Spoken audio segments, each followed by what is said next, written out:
오늘은 예수님의 오심을 준비하고 증언했던 세례 요한에 대한 말씀입니다. 여러분, 세례 요한하면 무엇이 떠오르십니까? 광야에서 지내고 또 낙타 털옷을 입고 가죽띠를 하고 또 음식은 메뚜기와 석청을 먹었던 그런 사람이 떠오르죠. 여러분, 이것만 보면 인간적으로 별로 인기를 얻을 만한 것이 없어 보입니다. 그러나 그 당시 사람들에게 이 세례 요한은 꽤 인기가 있었던 인물이었습니다.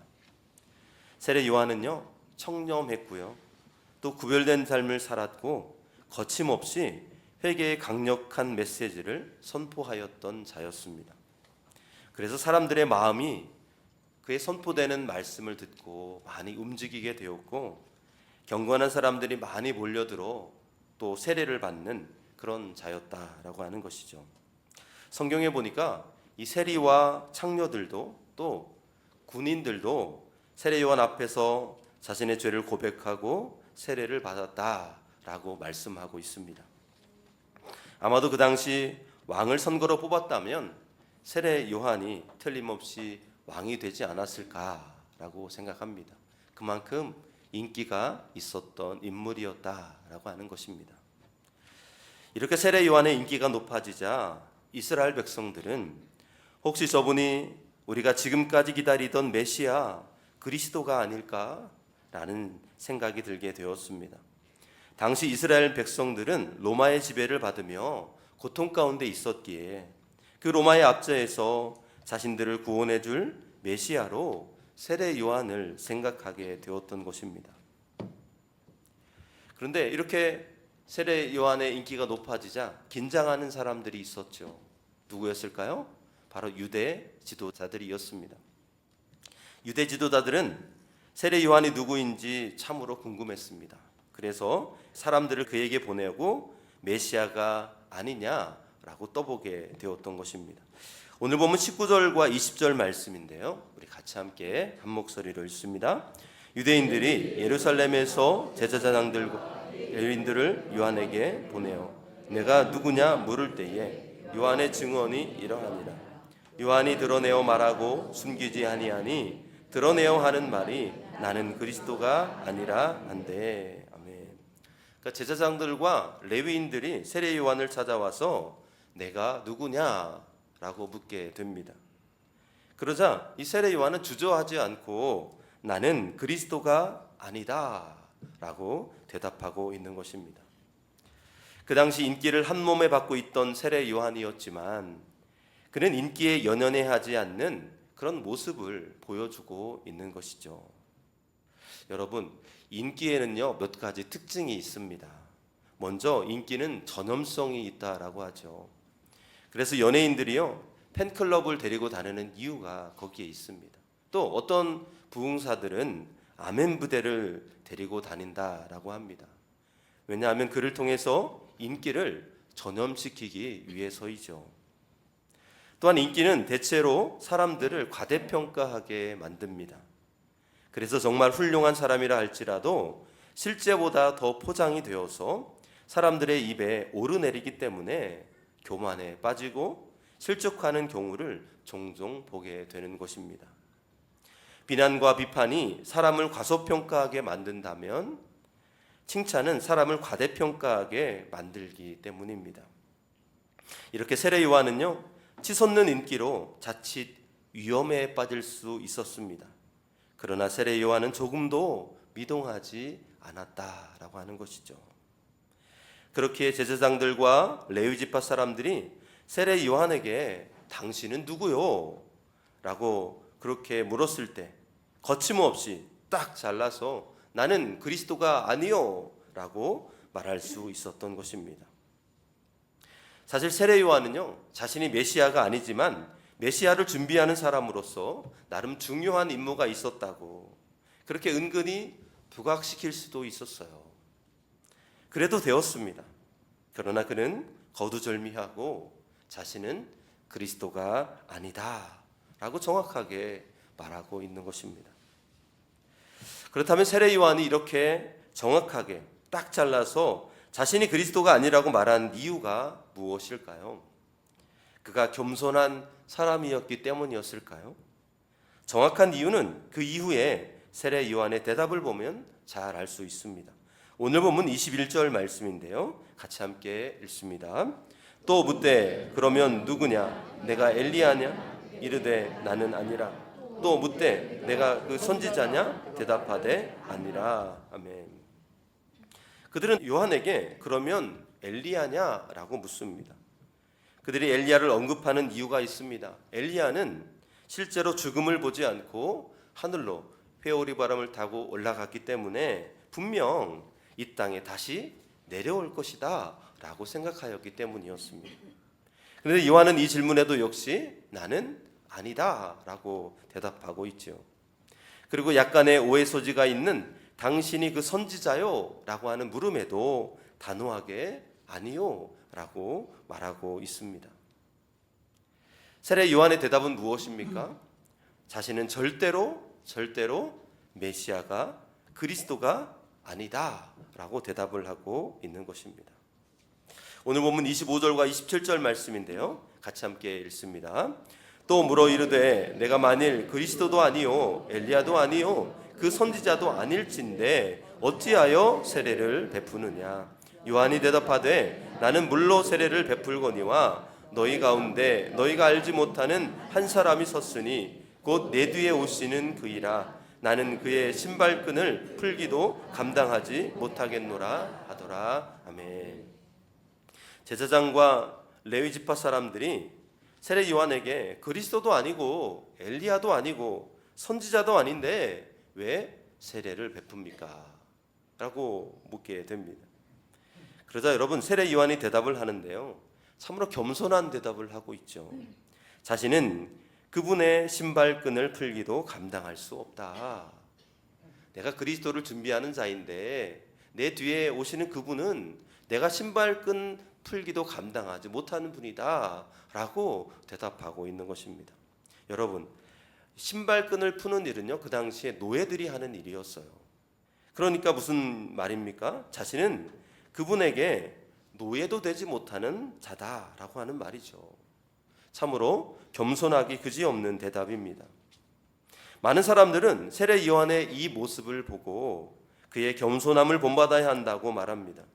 그래서 우리도 요한처럼 자기를 자랑하지 말고 겸손한 사람이 되어야 한다라고 말하고 있는 것이죠. 철저하게 자기를 부인하고 주님을 높인 이 요한을 본받아야 한다는 것입니다. 물론 참으로 맞는 말씀이에요. 우리는 믿음의 사람으로서 자신을 부인하고 주님을 높이는 겸손한 사람이 되어야 합니다. 그러나 여러분 세례 요한의 이 대답 속에는요 이것보다 더 중요한 내용이 담겨 있습니다. 자신의 겸손을 나타내는 것보다 더 중요한 것이 이 대답에 있다라고 하는 것이죠. 그것이 무엇입니까? 바로 영광의 주님이신 예수 그리스도를 증언하는 일인 것입니다. 세례 요한은 자신의 겸손을 나타내려고 그런 대답을 하지 않았어요. 그는 자신의 인기를 더 유지하기 위해서 나는 겸손한 사람입니다라고 그런 대답을 하지 않았다라고 하는 것입니다. 그는 오직 우리의 참된 구원자이신 예수 그리스도를 증언하려고 하였을 뿐이었던 것이죠. 여러분, 이 세상은 서로 자기를 내세우고 자랑하는 일에 혈안이 되어 있습니다. 이런 세상에서 우리 기독교인들은 세상 사람들과 다르게 겸손해야 되죠. 남을 높이고 세우는 일에 헌신해야 합니다. 그래서 지나치게 자랑하지 말고 겸손해야 한다고 권면하는 일을 해야 합니다. 그러나 여러분 그것은 세례 요한이 원한 일이 아니었어요. 그리고 우리가 궁극적으로 바라봐야 할 것도 아닙니다. 그리스도인으로서 겸손하고 온유한 사람이 되는 것은 마땅하지만 단순히 겸손하고 온유한 사람이 되는 것이 궁극적인 목적이 되어서는 안 된다라고 하는 것입니다. 우리는 우리의 삶에서 영광의 주 예수 그리스도를 높이고 증언하는 것이 궁극적인 삶의 목표가 되어야 하는 줄로 믿습니다. 우리는 세례 요한의 대답 속에서 이런 궁극적인 신앙의 목적을 발견할 수 있어야 하는 것입니다. AD 1500년경에 성 페드릭의 흉배라는 찬송가가 지어지게 되었는데요. 찬송가 가사가 이렇습니다. 그리스도께서 나와 함께 하시옵소서. 그리스도께서 내 앞에, 그리스도께서 내 뒤에, 그리스도께서 내 안에, 그리스도께서 내 아래에, 그리스도께서 내 위에, 그리스도께서 내 우편에, 그리스도께서 내 좌편에, 그리스도께서 나를 생각하는 모든 사람의 중심에, 그리스도께서 내게 말하는 모든 사람의 입에, 그리스도께서 나를 보는 모든 사람들의 눈에, 그리고 그리스도께서 나의 말을 듣는 모든 사람들의 귀에 계시옵소서. 무슨 말입니까? 예수 그리스도가 나의 삶을 통해서 증언하게 해달라, 증언하는 자가 되기를 원한다 라고 하는 그런 가사인 것이죠. 여러분, 이것이 바로 세례 요한의 고백이었습니다. 이게 바로 사도 바울의 고백이었고요, 복음을 위해 평생을 살아온 모든 하나님의 사람의 고백이었습니다. 그리고 오늘 그리스도를 통해 구원의 은혜와 복음의 능력을 경험한 우리 모두의 고백이 되어야 할 줄로 믿습니다. 사랑하는 여러분, 오늘 나의 삶에 예수 그리스도가 증언되어지고 있습니까? 아니면 오히려 내가 더 드러나고 있지는 않습니까? 이 시간 자신을 돌아보면 좋겠습니다. 그리고 우리 신앙인의 삶의 목적은 나를 통해 예수가 높임을 받으시고 그 예수가 증언되는 것임을 꼭 기억하실 수 있기를 간절히 축복합니다. 이 시간 여러분들의 삶을 통해서 예수가 증거되시기를 간절히 소망합니다.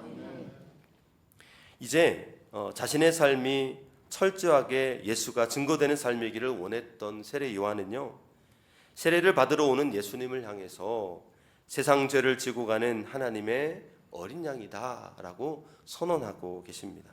오늘 보면 29절 말씀인데요, 같이 함께 읽습니다. 이튿날 요한이 예수께서 자기에게 나오심을 보고 이르되 보라, 세상 죄를 지고 가는 하나님의 어린 양이로다. 아멘. 여기서 우리는 예수님을 하나님의 어린 양이다 라고 말하는 것에 주목해야 합니다. 하나님의 어린 양은요, 구약과 신약을 연결하는 아주 놀라운 용어입니다. 여기서 어린 양은 우리의 죄를 해결하기 위해서 희생되어지는 동물을 말하는 것이죠. 구약 시대 때는요, 죄를 지었을 때 죄를 용서받기 위해서 어린 양을 준비해서 성전으로 가야 했습니다. 그러면 제사장은 그 사람의 죄를 어린 양에게 안수하게 되죠. 그리고 그 죄가 전가된 그 어린 양을 어떻게 합니까? 다 각을 뜯고 또 그렇게 잡아서 피를 제단에 붓고 그 양을 불에 태우게 됩니다. 제물이 다 탄 후에 제사장이 와서 그 사람에게 말을 합니다. 하나님이 당신의 죄를 용서하셨습니다. 이 사죄의 선언을 듣고 그 사람은 기뻐하며 집으로 돌아가게 되는 것입니다. 그러니까 어린 양은요, 죄인이 자기 죄를 용서받고 하나님과의 관계를 회복하는 도구였다라고 하는 것입니다. 그런데 어린 양으로 드리는 제사는 한계가 있었죠. 한 사람의 한 가지 죄만 용서받을 수 있었습니다. 그렇기에 그들에게는 끝없는 제사가 필요했어요. 그래서 하나님은 사람들의 죄 문제를 해결하기 위해 더 나은 방법을 준비하셨습니다. 하나님은 더 완전한 제물, 모든 사람의 모든 죄를 단번에 감당할 완전한 제물을 친히 준비하셨는데, 그것이 바로 하나님의 어린 양이신 예수 그리스도이신 줄로 믿습니다. 그래서 오늘 본문에 보면요, 하나님의 어린 양 앞에 뭐가 붙어 있죠? 보라, 세상 죄를 지고 가는, 세상의 모든 죄를 짊어지고 가는, 그렇게 대신 죽을 하나님의 어린 양이다 라고 하는 것입니다. 그렇다면 여기서 우리는 자연스럽게 질문이 나오게 돼요. 어떤 질문입니까? 왜 예수님이 하나님의 어린 양이고 무슨 자격으로 이 세상의 모든 죄를 지고 갈 수 있었던 것일까? 여러분, 그렇잖아요. 예수님이 누구인데 아니 우리의 모든 죄를 짊어지고 죽으냐는 거예요. 또 그분이 누구인데 하나님의 어린 양이 될 수 있느냐고 하는 것이죠. 오늘 보면 34절의 말씀입니다. 거기에 대답이 있는데 같이 함께 읽겠습니다. 내가 보고 그가 하나님의 아들이심을 증언하였노라 하니라. 아멘. 바로 예수님이 하나님의 아들이기 때문에 가능하다라고 하는 말씀입니다. 여러분, 어떤 인간이요? 이 세상의 모든 인간의 죄를 지고 갈 수 있겠습니까? 하나님의 독생자이신 예수님만이 가능한 것입니다. 하나님의 아들 예수 그리스도가 사람이 되어 오셔서 세상의 모든 죄를 짊어지고 십자가에서 죽으실 때 우리의 모든 죄의 문제가 해결될 수 있는 것입니다. 그러므로 십자가는요, 온 세상 사람들을 위한 속죄의 제사가 되는 것입니다.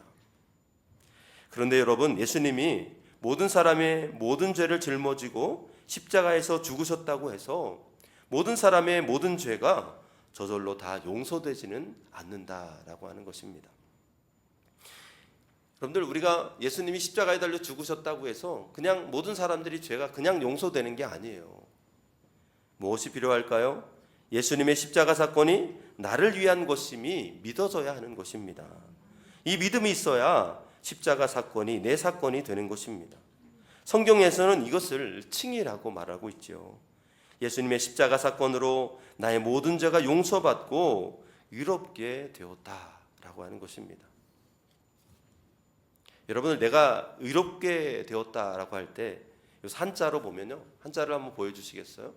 그 의는 의로울 의죠. 의로울 의, 옳을 의. 근데 이 의로울 의가 합성되어 있죠. 두 단어로 양양자와 나아, 이것으로 합쳐되어 있어요.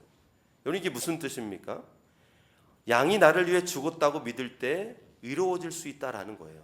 그러니까 양 밑에 내가 있는 거잖아요. 그러니까 내 위에 양이 있는 거예요. 양이 나를 위해서 희생되어졌다는 것이 믿어질 때 그것이 우리에게 의가 된다라고 하는 그런 말씀인 것이죠. 그러므로 하나님의 어린 양이신 예수님의 죽음이 나를 위한 죽음이라는 것이 믿어질 때 우리의 죄가 용서받고 의롭게 되어서 구원을 얻게 된다라고 하는 그런 의미입니다. 사랑하는 여러분, 하나님의 어린 양이신 예수님의 죽음이 나를 위한 죽음이라는 것이 믿어지시기를 간절히 축복합니다. 하나님의 어린 양이신 예수님께서 나의 모든 죄를 짊어지시고 십자가에서 죽으심으로 나의 모든 죄가 용서받았고 구원받아서 하나님의 자녀가 되었다는 것, 그것이 믿어지는 저와 여러분 되시기를 주님의 이름으로 축복합니다.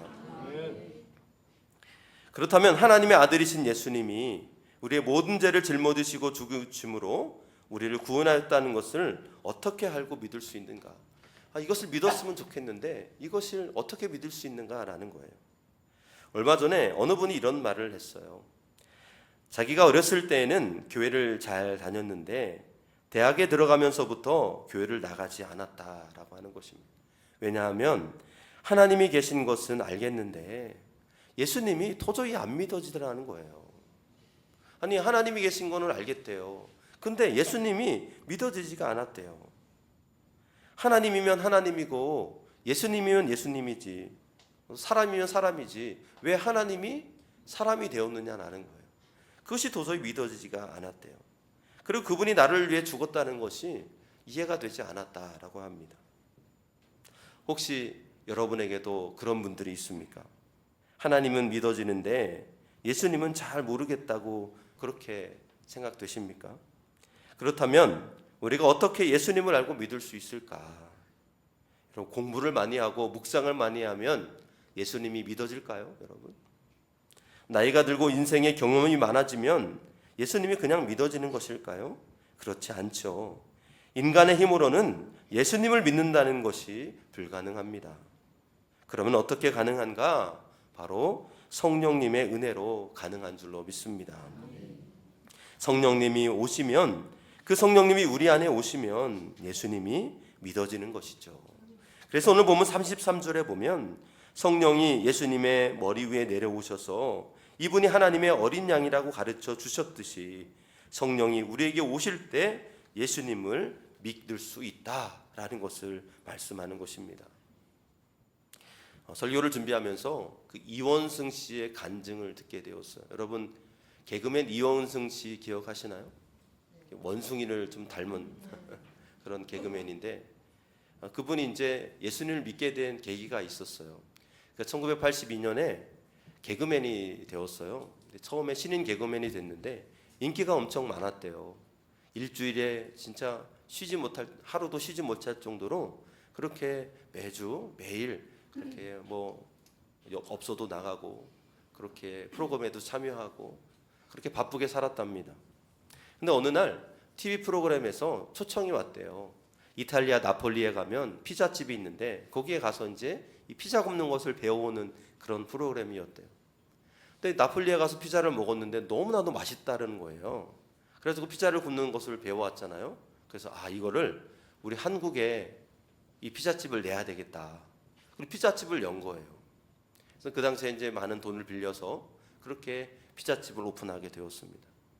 근데 사람들이 미국식 피자에 너무 익숙해져 있어서 이탈리아의 화덕에 굽는 피자를 잘 모르더라는 거예요. 그래서 손님이 오지 않았다라고 합니다. 거기다가 IMF까지 오게 되었고, 그래서 거의 이제 뭐 하루하루 버티기가 정말 힘든 때였다라고 해요. 그렇게 그가 이제 아내와 이혼을 하게 되었고, 또 위자료도 줄 수 없는 형편이어서 공증을 세우고 내가 나중에 돈을 벌면 내가 위자료를 주겠다라고 하고 이제 그렇게 살아가는데 그때 딱 한 가지가 떠오르더래요. 결론이 딱 한 가지가 있더래요. 그게 무엇이었을까요? 자살이래요. 죽어야 되겠다. 그 생각이 들어서 유서를 쓰고 그렇게 이제 죽으려고 준비를 하게 되었답니다. 근데 그때 그 자기에게 많은 돈을 빌려줬던 그 친구한테 전화가 온 거예요. 뭐 하냐고. 그래서 그 친구가 시워하지 말고 우리 자주 만나는 그 카페로 빨리 오라고. 그래서 이제 그 친구 때문에 그 자살을 모면하게 되었고 그 이후로 힘을 내서 살아가게 되었다라고 합니다. 근데 그 즈음에 이제 지금의 아내 되시는 분을 만났대요. 근데 그분이 이제 이탈리아를 잘해서 이제 자기 가게에 이렇게 또 아르바이트로 이렇게 쓰임하게 되었는데 이제 그분이 너무 좋더래요. 그래서 이제 좋아하게 되었는데 그 여자분이 나는 하나님을 믿는다고, 내가 믿는 하나님을 믿겠느냐고, 믿을 수 있겠느냐고 묻더래요. 그래서 당연하다고, 내가 하나님을 믿겠다고. 자기가 좋아하니까 이제 그렇게 대답을 한 거예요. 근데 하나님을 믿으려고 하니까 믿어집니까, 여러분? 성경을 아무리 읽어도요, 무슨 허무맹랑한 얘기를 하는 것 같고 믿어지지 않더라는 거예요.